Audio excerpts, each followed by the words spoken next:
Okej, miq. Ja ku mbritëm në episodin e 4 Okult Sports. Hama, Kristi. Shkeni, si shkoj kjo javë? Mirë shkoj me ngjarje plot. Ngjarje Si ke plot, qenë ti mirë? Po mirë. Ta nisim me Dajin dhe Osmanin. Me Dajin dhe Osmanin. Po. Një dyshe që tashmë është shfaqur e buzëqeshur, por pa kohë përpara Dyshe që ka histori, sepse kanë qenë bashkë te Skënderbeu, kur Skënderbeu doli në grupin mos gaboj te Elbasani. Ka qenë te Elbasani. Po. Osmani ka qenë mbrojtës dhe Daja trajner, ka ndarë kampion. Dhe pastaj te Skënderbeu kur ka shkuar bashkë në grupet e Europa Ligës dhe më pas kemi përplasjen te gjysmëfinalja. Po, te gjysmëfinalja do ta vë drejtori tani videon.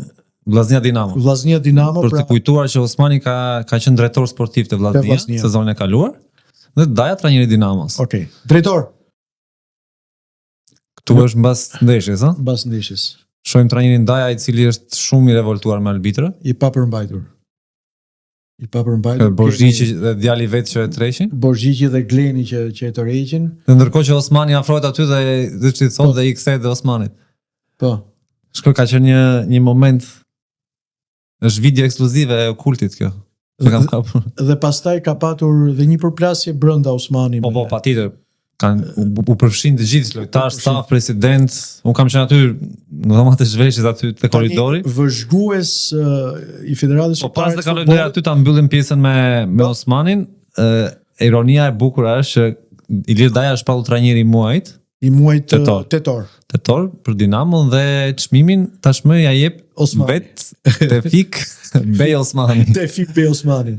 Tetor ta shikojmë në çmimin që është fota numër 2 që sepse Tefik Osmani për të gjithë ata që ndjekin futboll ka lënë postin nga Vllaznia si drejtor sportiv dhe ka filluar në Federatën Shqiptare të Futbollit me pjesën e skautizmit. Atë post që mbante më përpara Ardi Behari që tashmë të shohim Osmani dorëzon Dajës çmimin trajneri i muajit.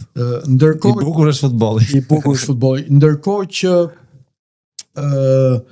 kthehemi te polemika. Te polemika Dajës me Klajdi Kolën. Po. Që ka bërë Po do t'i vendos një video. Po. Ja ta shikojmë video.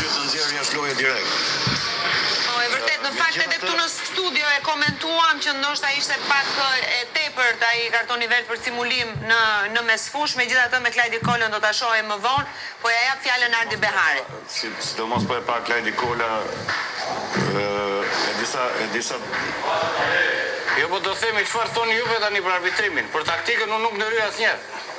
Ndërsa për pjesën teknike të arbitrimit dëgjoj se s'po flet me një shokun ton ti. Jo, absolutisht, as juve nuk po flisim me shok që përmendem me Klajdi Kola. Ti mas gjysmëfinale vjesh me 10 minuta. Unë s'njoh fare ty. Mos ma përmendem me kursmin. Ti je punonjës si federatës. Përmendem, të lutem. Ti je punonjës si federatës, edhe nuk do të jesh fare në nuk jam punonjës si federatës. Jo, nuk e keni informacionin sa. Apo merrem me këtë që thot iluzion optik me një nesër. Me ty që merresh me diskutoni çfarë do të gjë, po unë po ti the edhe para 3 ditësh ku diun GPS-ja, ku diun se çfarë rregullore lexoje. Hape rregullore lexoje. Profesor, mbase je pak i ngarkuar, të lutem, qetëso pak. Tënde me agresorin me mua këtu. Të lutem. E kupton tani se është duhet të qetësosh pak. Dua ta dëgjoj fare atë, rregull. Ta dëgjoj fare atë. Bëjmë shumë për publikun. Çështja është na kuptoj publiku dhe të fare atë se dua ta dëgjoj atë. Jo, profesor. Kjo ishte video. Atëherë kishte shumë akuza të forta. Kishte akuza të forta sepse pak më parë që pam atë gjysmëfinalen e kampionatit të kaluar Vllaznia Dinamo, aty ka qenë vëzhgues i arbitrave Klajdi Kola. Që pas gjysmëfinales ka qenë është punonjës si Federata Shqiptare e Futbollit, nuk e kuptoj pse e mohon. Pikërisht pra. Është gjë turp të punosh, është gjë turp që të punosh në federatë. Jo, të mosh që nuk punon në federatë, domethënë. Për shembull, Klajdi Kola ka thënë që çekohet mirë, pra shikohet mirë, nuk jam punonjës i federatës apo jo. Po. Tani dje në ndeshjen Laçi Lushnja, vëzhgues ka qenë Klajdi Kola, i bie që punon për federatën apo jo? Nuk e di, Klajdi nuk e di se kuptoj. Po. Laçi Lushnja, domethënë unë di që nuk është për turp të punosh për federatë. Fare. Nëse ajo që unë zgjidhja e tij si bën deklarata e tij publike. Ajo që unë shikoj që ka një nonsens këtu është që një punonjës i federatës, një vëzhgues nuk mund të bëj në sensin tim, ky është mendimi im personal dhe ne jemi këtu për të shprehur këtë mendim tonin, nuk mund të bëj movjolën e gjyqtarëve të kampionatit shqiptar. Ndoshta s'ka të thjeshtë ta bëjnë. Ndoshta për momentin gjeje kërko. As gishtat e dorës nuk janë aq. Gjeje kërko. Për momentin është Lorenzo Emini, i cili është atashuar në një televizion tjetër. Po. Dhe këta, më thojnë, po të gjejë, nuk e di, ky është mendimi im, domethënë sepse aty ka konflikt të pastër interesi. E vërtet është. Apo jo? Po. Sa javë kampionat është? Sa javë 10 javë kanë kaluar. 10 javë kanë kaluar. Më thuaj ti ndonjë rast kur është kritikuar puna e arbitrave. S'ka pas. As kritik. Madje kur e sheh 5 të kuq ka marr Dinamo në 10 javë. Shumë të një të kuq, një karton të kuq për çdo 2 ndeshje. Shumë të diskutueshëm dhe nga këto 5 të kuq, 3 të kuq që më vijnë tani në memori ka me shumë rezervë. Atë ndeshjen me jo, dua të them, okay, kuptoj, po me Bylisin, me Dje ai kartoni kuq. Kontradita e di ku është kontradita? Që Dinamo është ekipi që ka më pak kartona të verdhë. Po, pra ka dje. Exact. Është penalizuar, po them, në një mënyrë të ndjeshme, të rëndë, por ndërkohë nga ana tjetër, Dinamo luan bukur, luan me pasime, luan teknikisht mirë, nuk ka marrë vetëm mos gaboj 15-16 karton të verdh. Më pak se çdo skuadër tjetër. Kështu që detyrimisht Daja mund të ketë pasur ndonjë farë të drejtë, por jo, Daja ishte ai mund ta ketë tepruar pak, duke qenë se ka qenë akumuluar. Patjetër Daja ishte i ngarkuar. Po. Daja ishte i ngarkuar. Po ajo ne këtu e nisëm këtë. Ky ishte që kur tha, jo, nuk punoj për federatën. Si s'punoj për federatën? Një vëzhgues si arbitrave nuk punon për federatën. Okej. Kjo mbetet, nuk e di, do ta shikojmë si mund të do kemi feedback për të, kështu që pastaj te rivalet e kryeqytetit janë Partizani, që ka gjithashtu aty një them, një boshlik, pse boshlik? Po sepse janë pa trajner për momentin, nuk mendoj që si më janë pa trajner. Po pa trajner tani, e di që jo, nuk ta pranoj këtë. Si po mirë janë me trajner të përkohshëm. Kush e tha këtë? Po e thon të gjithë, në gjithë klub, gjithë. Po jo, unë i referohem trajnerit që thot, unë jam ke Partizani A dhe klubi po kërkon trajner ke Partizani B. Pa ishte Partizani B. Oh, ja. Me njëherë na ra telefoni. S'ka gjë, nuk na bëjnë shumë përshtypjen. Dgjoj, ai thotë që ne Partizani po kërkon trajner te ekipi B. Pastaj a ka 3 ndeshje ky trajner? Po, 3 ndeshje. Ka një fitore në Vlorë? Po. Ka një barazim me Egnatian që e frenoi? Po. Ka dhe një humbje me Dinamon? Po. Kompliment edhe një herë se gjetë rezultatin për një gol. Ka një humbje me Dinamon të nisëm nga një autogol. Ka qenë zëvendës trajner ke Kupsi, ka qenë zëvendës trajner ke Laçi, ka qenë ke Tirana AS e femrave më përpara, kampionja e parë e Shqipërisë. Pra pse ti përgjykojmë njerëzit pa punuar? Po ti bashkosh bashkë, këto nuk bën asnjë vit i gjithë, sepse ka qenë 1 muaj, 2 muaj te Kupsi, 1 muaj te Laçi, te Partizani 1 muaj. Unë s'ka asgjë me atë çunin, mbas jo, absolutisht, po. Ja bën zoti mbar dhe ecën. Po ti çka ke marrë? Po nuk është trajner për Partizanin. Po ti çka ke marrë? Po pra se thash që para se të nisim podcastin që sipas burimeve Partizani në pauzën e kombëtares do zyrtarizoj trajnerin e ri. Po. Ja në kërkim të një trajneri me shumë mundësi do jetë një njohje e vjetër. Që do thotë? Këtu kanë dalë disa thashë theme për italianin Giovanni Collega, që nxori kampion, që është shpallur kampion dhe nuk ishte më trajner sezonin tjetër. Jo, nuk. Se kjo ndodh gjithmonë me Partizanin, don trajner Skënder Gega del kampion, sezonin tjetër nuk e fillon Skënder Gega, Kolela del kampion, sezonin tjetër nuk e fillon Kolela. Flitet thash. Nuk është se mund të jetë një alternativë tjetër? Jo, për momentin nuk ka dalë, janë duke kërkuar nga drejtuesit e klubit. Për momentin po sikur ky të bëj shumë mirë ndeshjen e radhës. Kolela di që madje ka bërë dhe një premtim deri diku, nuk e di, që me këtë ekip shkojë edhe në Europë. Po këtë e thot dhe është guximshme. Kjo është në rrugë, jo zyrtare. Këtë e thot jo vetëm Kolela, pra këto trajner me mbiemrin K, po dhe Kërnaja. Dhe Kërnaja thot që jemi për Europë. Po mirë pra, duke i vënë një pershore, Kërnanën dhe Kolelën, kë do zgjidhje ti? Unë? Po. Po unë jam presidenti i Partizanit. Po në një moment të bëja unë presidenti i Partizanit. Mos më devijoj tani se në podcast jemi, nuk jemi të. Dgjoj, po sikur ky të bëj shumë mirë ndeshjen e ardhshme me Vorën. Ndoshta mund të bëj. Po nuk është një garanci për zhvillimin e sezonit. Okej, u bëft më e mira. Shumë mendoj. U bëft më e mira. Drejtori duhet të ashtu vete pamjet e stërvitjes dhe të Kolelës, pra e kujtuar gjithë atyre tifozët Partizanit që Kolela ka qenë një. Ja, këtu kemi Kërnajen. Po.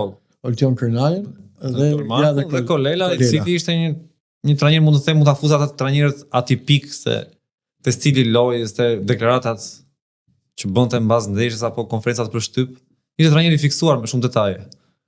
Ndoshta drejtuesit vendosin për ta rikthyer ku dihet. Të presim zhvillimet atëherë. Presim. Po. Dhe për ta mbyllur me kryeqytetin kemi Tiranën. Wow. Tiranën.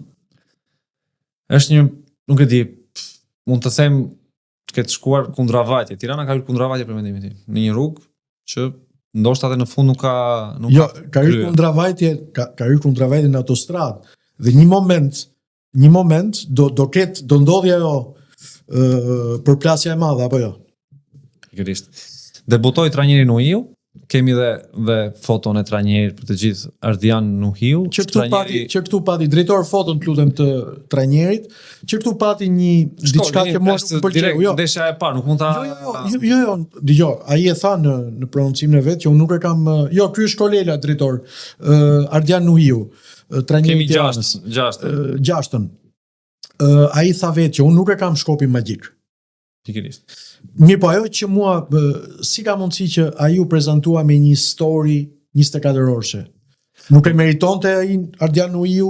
Tash këto janë çështje në atë situatë që është Tirana, apo story është gjë e fundit që mund të flitet apo prezantimi. Jo, por është trajneri i tretë i një klubi apo jo. Dakor, të vini, po është tepërt, është trajneri i tretë në 10 javë, kështu që ajo është për një moment tjetër, ajo story e bukur, ajo kurimi. Ti e di që është trajneri i 53 që nga koha kur e ka marrë Refik Halili Tiranën, që nga viti 2004. Është trajneri i 53 i Tiranës. Shumë. Bie mos ka po 21 vjet, 53 trajner, domethënë. Një trajner pak a shumë mesatare çdo 2 vite. Po, edhe pak më shumë. Nuk e di, është çmenduri. Shumë. Ta publikosh këtë në këto media ndërkombëtare, këtë statistikë, nuk e di do çuditen me, nuk besoj të ketë një ekip tjetër. Dhe trajneri i 92 në historinë e Tiranës që nga themelimi 1930. Dhe falenderoj sepse unë gjithmonë jam i asaj shkolle gazetarie që citoj e falenderoj Ylli Agën sepse nga Ylli Aga i mësova këto shifra.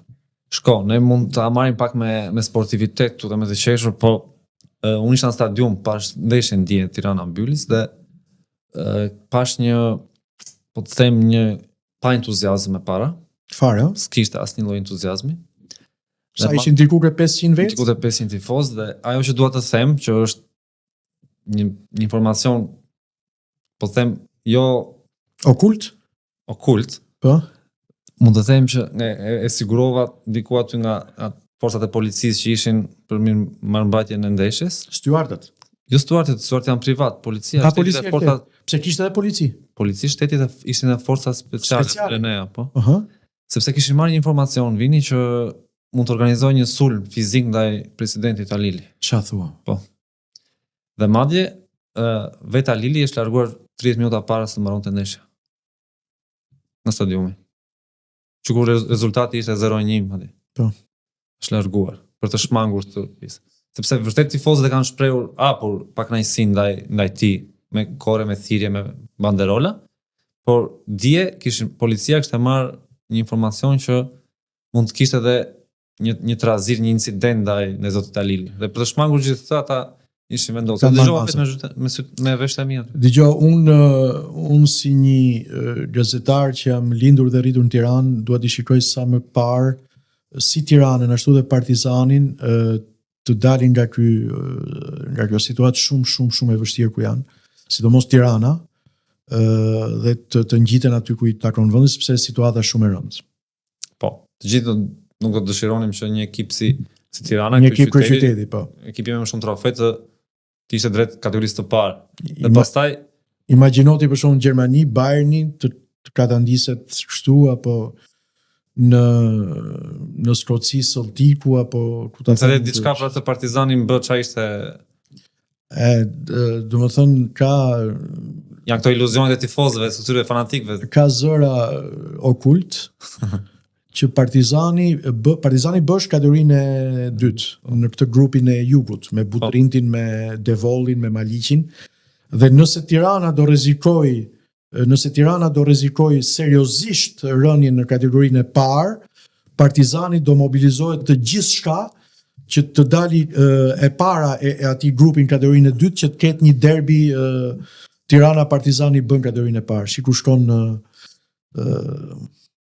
rivaliteti mes tyre. Unë uroj që unë uroj që kjo mos ndodhi kur, domethënë uroj sa më shpejt Tirana dhe Partizani. Jo, kjo tifozë e Partizanit normalisht do t'i gëzote shumë, po. Patjetër. Besoj që Tirana duhet të marrë masa që të shmang diçka të tillë. Eksakt. Pastaj, jemi te tifozët. Që e breka pak te incidenti që i mundshëm që mund të ndodhte detruesve të lartë të Tiranës, por është pa kuptim të kur disa tifozë të Elbasanit që janë në vend të parë dhe fitojnë. Dhe fitojnë. Shkojnë dhe shkatrojnë stadiumin e Flamurtarit, një stadium që sapo është rinovuar, ndërtuar. Tani dhe dëmtojnë rënd. Kur flet kështu keq. Dëgjoj, dëmtojnë rënd imazhin e tyre një. Kemi shtatën drejtor videon tash. Drejtor videon imazhin e tyre një. Dëmtojnë xhepin e presidentit. E presidentit të Elbasanit. Shohë pak videon e Nuk e di çfarë kanë bërë ato stolat. Po tani kjo është e papranueshme mendoj. Dhe shiko, dëgjoj, imagjinoti, shive si e gjun ai. Shikoje. Imagjinoti ai, domthon kujt i bie historia atje. Dhe edhin jashtë drejt, ndoshta janë jashtë disa tifozë të Flamurtarit dhe gjuajnë ata. Imagjinoti të kishin humbur ata. Pikërisht. Ha? Nuk e di, është thjesht për të treguar që ne jemi superior me shkatrim, se nuk ka shpjegim tjetër kjo video. Të gjitha këto do t'i dënë shpërblej klubi i Elbasanit, ë? Presidenti i klubit të Elbasanit, po. Presidenca ajo e ka klubit normalisht. Do bëhet konstatimi i dëmeve. Këto dëmtojnë imazhin e para, vetën. Dëmtojnë veten e tyre sepse unë kam përshtypjen që Komisioni i Disiplinës mund të marrë masa drastike. Dhe e treta, dëmtojnë xhepin e presidentit. Shko, unë po bëj këtë një thirrje këtu që ta tifozët, kjo është bukuri ultrasit, kanë gjatë bukura, ndonjëherë kalojnë në ekstremitet, por kemi parë këtu finalen Roma Feyenoord në 2022 në maj, dhe po të them që ultrasit e Romës dhe të Feyenoordit, që janë shumë të zjarrt në Europë, nuk kanë bërë të lloj shfaqje. Ata kanë bërë një show me flakadan, me kore, spektakl. Ndoshta të model duhet ndjekur, nuk është modeli uliganëve që shkatrojnë çdo gjë. Kështu është dhe për tifozët e Elbasanit, të Tiranës apo kushdo qoftë që krijon tifogrupe ultras, duhet të japin spektakl, show. Jo të shkatrojnë. Jo shkatrojnë. Po nuk çfarë, të gjithë nuk fitojnë asgjë. Të gjithë do t'i urrejnë. Ndërkohë, nëse ti jep një show si kanë videot në YouTube të shohin Roma Feyenoord, çfarë atmosferë ishte bërë në Errëllbenja. Po. Kartolin. Apo ndeshjet në Turqi, ke parti në Turqi? Vërtet kanë atë rivalitetin. Po aman dhe mbi veshët në stadium nga të bërtiturat edhe nga puro show. Eksakt. Nëse urojmë që këto skena mos përsëriten më, sepse dëm futbollit i bëj, nuk edhe klubit që duhet të dënë shpërblej gjithë ato dëme që ka shkaktuar tifozët e vet. Një polic bashkiak ishte dëmtuar në Vlorë nga hedhja e një guri, domethënë. Kështu që nuk duhet presim që të ndodhi një tragjedi duhet të jenë të vetëdijshëm tifozët. Po Krisi. Kemi dhe çështjen e fundit. Po. Ditën e premte në orën 10 para ditës. Është saktuar ora? Po, është saktuar. Ose bëjnë 11? Jo, në orën 10 e kanë. Në 10, a? Në 10. Po. Është saktuar që trajneri jon braziliani Silvinho do shpall listën e lojtarëve për ndeshjet e ardhshme të muajit nëntor, me Andorën fillimisht në 13 nëntor dhe në 16 me Anglinë në shtëpi. Me Andorën e kemi. Pra të premten data 7. Po. Ç'a pritet kjo listë? Ne tani gjithmonë jemi mësuar me këtë Silvinho që nuk është se bën shumë ndryshime. Mund të kemi 1-2 maksimumi dhe 3 ndryshime në listë. Unë kam studiuar pak listat e Silvinos, vetëm kur ka qenë i kushtëzuar nga dëmtimet, ai ka bërë shumë ndryshime. Çfarë ka zbuluar Okulti këtë herë? Okulti për momentin është në fazë vëzhgimi, sepse kemi ditë plot dhe ai Muçi më pëlqeu shumë fundjavë, 0-0 me Galatasaray. Kemi videon dhe nga festa në Serbi në fund, fitores dhe pastaj listën e muajit të kaluar që mund ta analizojmë pak këtu, sa ta vendos drejtori në ekran. Kjo ka qenë lista e ndeshjeve me Serbinë dhe në muajin tetor. Po të shohësh, mund të them që edhe Ismaili, i cili është në listë, pavarësisht se nuk ishte i grumbulluar për shkak të dëmtimi, është rikthyer, ka luajtur. Po, pra pritet në listë. Po, pritet. Dhe besoj që ne tani këtu vetëm Ernest Moçin dhe dëshira që është Anis Mehmeti, nuk është se ke këtë grumbullosh tjetër. Ore çfarë ka me ata? Po të shohësh, vini më thuaj kush cili mungon, s'mungon përveç Moçit. Dhe të gjithë Mehmetin që nuk mungon njëri tjetër, janë të gjithë. Me Don Berisha shënoi? Po, ka shënuar 2 gola, një nga faulli dhe një të javë. Super, është që i dha fitoren Fiorentinës. Dgjoj, me ata Anis Mehmetin çfarë ka? Po thotë ka shumë nuk e pëlqen, nuk e pëlqen kaq, ne kohë diskutojmë më, ai nuk e pëlqen. Ai do na thotë, ai do na justifikohet gjithmonë. Shko, nëse mbetet jashtë Muçi, është i tepërt Anis Mehmeti, mendoj unë. Po të shohësh janë të gjithë lojtarët vini dhe besoj që çdo kemi ndryshime. Po nuk më thuaj një lojtar këtu. E pe golin e Arbor Hoxhit? Po, e pash. Dhe gol 3 pikëshi. Po. Më thuaj, nëse do fusësh Muçin, kë do heqësh? Mund të bëhet me një lojtar më shumë, mund të jetë edhe Muçi dhe kaq. Ky mund të jetë ajo ndryshimi, po nuk e ke heq. Po pse më mund të heqësh një njeri aty te në mbrojtje? Edhe mbrojtje ka shumë. Po kam dakord, është edhe Kumbulla që në momentin që dëmtuar nuk do jetë. Kumbulla s'është. Do jetë Cake, Mia. Cake. Mbrojtësat janë, shko, e vinë se ka një gjë kjo lista. Në fakt Caken mirë është ta marri sepse ai po luan dhe në Europë me Shkëndijën, domethënë mirë është po për t'i dhënë një suport të dytë. Shko, ka një gjë kjo lista e vinë. Kur vinë lojtarët në Tiranë, që nisin grumbullimin dhe nisin stërvitjet, të gjithë kanë luajtur. Po them të gjithë. Një pjesë e madhe. Të diel dhe të hënën, kur është stërvitja e parë, ata nuk mundën që të futen me ekipin. Po. Sepse bëjnë stërvitje relaksuese, ndoshta të marrin një gjysmë ngarkese, jo ngarkesë të plotë. 2 ditë mbas ndeshjes, sepse kështu është programi i tyre.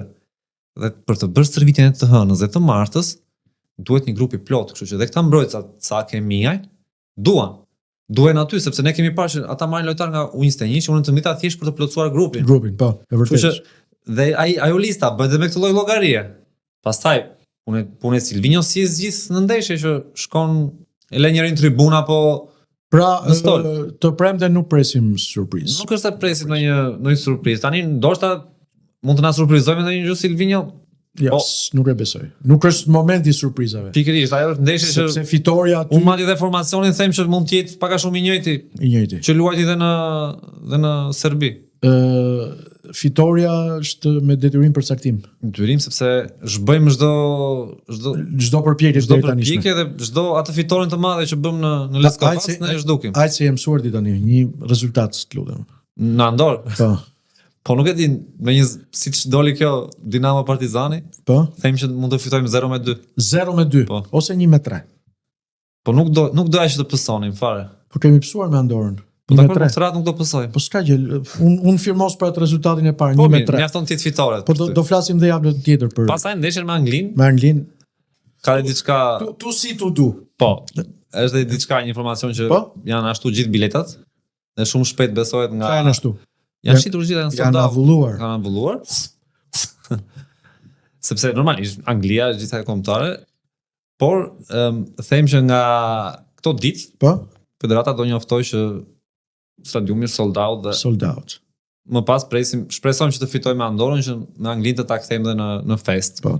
Pastaj gjithashtu varemi dhe nga ndeshja Angli-Serbi, ë? Ti veshim gjithë sheshet e Shqipërisë me ekrane gjigante dhe po mirë, play-offin kapim, nuk është se po shkojmë play-offin, pastaj aty të shohim mos kapim ndonjë gjë. Mos kapim ndonjë gjë. Kristi, besoj se i shtjelluam të gjitha. Perfekt. Javë të mbar ty dhe shihemi javës tjetër, jemi dhe në prag të ndeshjeve të kombëtares. Zien, Tenxheria zien. Podcasti jon do jetë ditën e martë dhe ndeshja është me Andorën është të enjte, kështu që do flasim më shumë, do kemi dhe pamje nga stërvitja. Jo të enjte. Ndeshja është të enjte dhe të diel. Të enjte dhe diel. Po, si kujtova që 6 metra që shtu. Po, eksakt. Të enjte dhe diel, kështu që do shqyrtojmë dhe ato pamjet nga stërvitja, informacionet, çfarë ka ndodhur në ekipin kombëtar. Po, do t'i informojmë me okultin tonë. Okultin, deri në episodin e radhës. Tung.